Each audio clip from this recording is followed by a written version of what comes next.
Hi everyone, my name is Will Rogers. I'm an undergraduate here at Montana State University.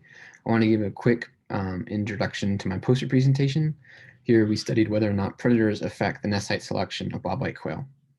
Bobwhite quail are a tiny ground bird species that exists in the southeast United States, and they nest multiple times per season, where a bobwhite quail in the beginning part of the season will undergo different types of predator selection against that nest.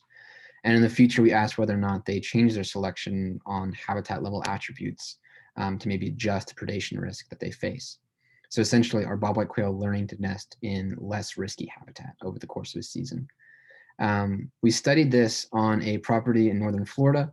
We used 1,533 nests, which is quite a lot for an ecological data set across 400 different individuals, where individuals nest anywhere from 1 to 4 times per season. So you can kind of see an outline of our study system, and then you can also see the bobwhite quail chick, and then a successfully hatched nest. And this is kind of the landscape we're working in, where it's upland pine savanna.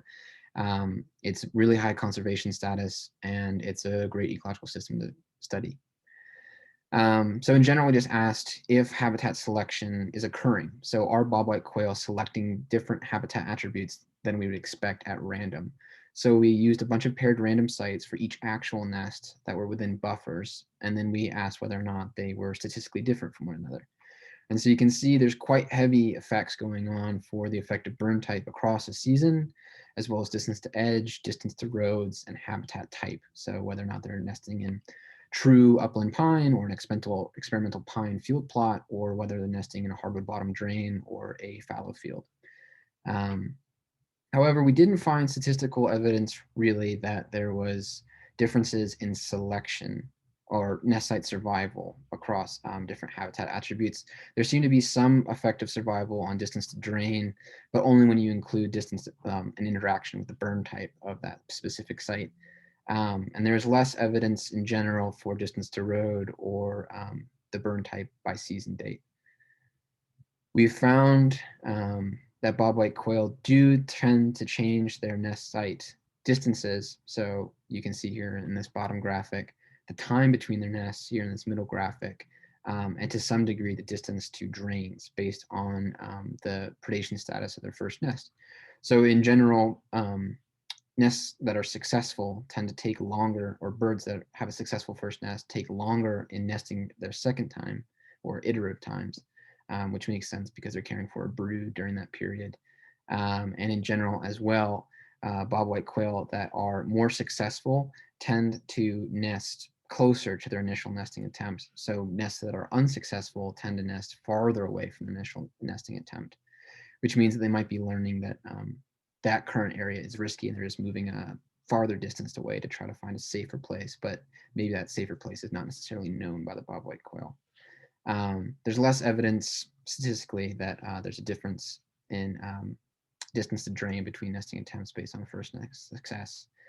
And we also find that nest site survival is not particularly different or not statistically different for nests that are predated the first time or successful the first time based on differences in habitat selection the second time around. So basically asking, did they learn from previous risky nesting attempts in terms of finding safer habitat? We didn't really find statistical evidence for that fact.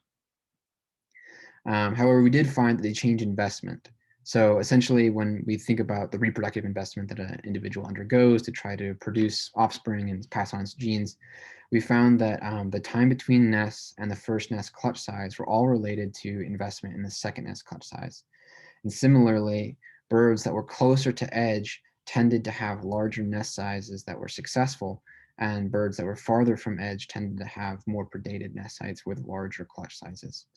And so this all kind of suggests that maybe they're moderating their distance between nest sites, and maybe they're moderating the amount of investment that they're putting into future nesting attempts. All this kind of suggests that there's mixed evidence that bobwhite quail actually understand the heterogeneous risk on the landscape, but maybe they understand that some nest sites that they've nested in before are potentially risky. Thanks, and please follow up if you have any questions.